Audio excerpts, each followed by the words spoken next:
ایک بچے کے والدین ہر سال اسے ٹرین میں اس کی دادی کے پاس گرمیوں کی چھٹیاں گزارنے کے لیے لے جاتے، پھر وہ اسے چھوڑ کر اگلے دن واپس آ جایا کرتے تھے۔ پھر ایک سال ایسا ہوا کہ بچے نے ان سے کہا، میں اب بڑا ہو گیا ہوں، اگر اس سال میں دادی کے پاس اکیلا چلا گیا تو کیا ہوگا؟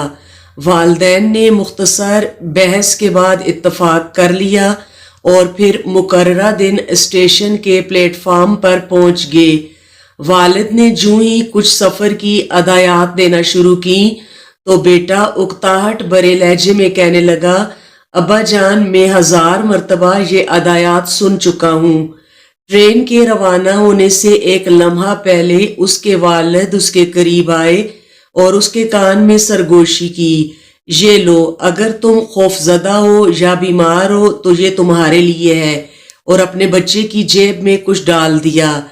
بچہ پہلی بار والدین کے بغیر ٹرین میں اکیلا بیٹھا تھا۔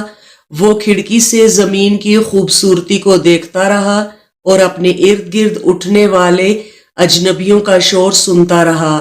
کبھی اپنی سیٹ سے اٹھ کر کیبن سے باہر نکلتا تو کبھی اندر چلا جاتا، یہاں تک کہ ٹرین کے ٹی ٹی نے بھی حیرانگی کا اظہار کیا اور اس سے بغیر کسی ساتھی کے اکیلے سفر کے بارے میں سوال کیا۔ اسی طرح ایک عورت نے اسے اداس دیکھ کر گھورا۔ لڑکا شدید الجھن میں تھا، یہاں تک کہ اس نے محسوس کیا کہ اس کی طبیعت ٹھیک نہیں ہے۔ پھر وہ خوفزدہ ہو گیا، یہاں تک کہ وہ اپنی کرسی پر سے گر گیا اور اس کی آنکھیں آنسوؤں سے بھر گئیں۔ اس لمحے اسے اپنے باپ کی سرگوشی یاد آئی کہ فلاں لمحے اس نے میری جیب میں کچھ ڈالا تھا۔ اس نے کانپتے ہوئے ہاتھ سے جیب میں تلاش کیا تو چھوٹا سا کاغذ ملا۔ اس نے اسے کھولا تو لکھا تھا، بیٹا، میں ٹرین کے آخری ڈبے میں ہوں۔ یہ الفاظ پڑھتے ہی گویا اس کی روح لوٹ آئی۔